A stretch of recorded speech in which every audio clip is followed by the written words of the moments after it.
আজকে বিকেলবেলা খেলাম আমি ফুচকা আর চা আর বন্ধুরা। আর আমি ভাবছিলাম যে daily to daily mini blog post করবো, যদি তোমরা চাও তাহলে অবশ্যই কমেন্টে জানাও, তাহলে আমি পোস্ট করতে পারি। সো হ্যাঁ বন্ধুগণ, কেমন আছো তোমরা? আশা করছি ভালো আছো। আমি গৌরব, তোমরা দেখছো আমার চ্যানেল বংবয় গৌরব। সবাইকে শুভ বিকেল, ঠিক আছে? তো আমাদের আজকে বিকেলের স্ন্যাক্স কি তোমাদের দেখাচ্ছি, চলো দেখে নাও। ফোকাস করা যাক সেই গোল গোল ফুচকা, ঠিক আছে? এই যে সেই বিখ্যাত চা, কলতার চা, ঠিক আছে? খেয়ে নিলাম এখানটায়। মেন ব্যাপারটা হচ্ছে চাটা যে আমি এখানে খেলাম, চাটা খাওয়ার পরে আমি ফুচকা খেলাম।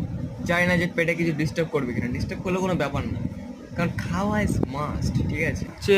তোমরা কি কি খেলে অবশ্যই কমেন্ট করে জানিও। আর তোমাদের জন্য এই ভিডিওটা করছি এই কারণে যে আমার নতুন ব্লগ আসছে, ঠিক আছে? এটা বড় ব্লগ এডিট করছি, খেতে খেতে শুতে শুতে এডিট করছি। 2 দিন লাগিয়ে দিচ্ছি একটা এডিট করতে। তো ভিডিও আসছে খুব তাড়াতাড়ি, স্পেসিফিক ডেটটা তো আমি বলতে পারছি না, আমার 2 দিনের মধ্যে একটা বড় ভিডিও আসছে। একটু ভালোবাসা দেখো তোমরা, চ্যানেলটা একটু সাপোর্ট করো, ঠিক আছে? তোমাদের ভালোবাসায় ভিডিওটা পোস্ট করছি। তো চলো দেখা হচ্ছে আবার। মিনি ব্লগ দেবো কেন ডেলি করে ডেলি, তো অবশ্যই কমেন্ট করে জানাও, তাহলে ডেলি মিনি ব্লগ একটা করে তোমরা পেয়ে যাবে। আয়।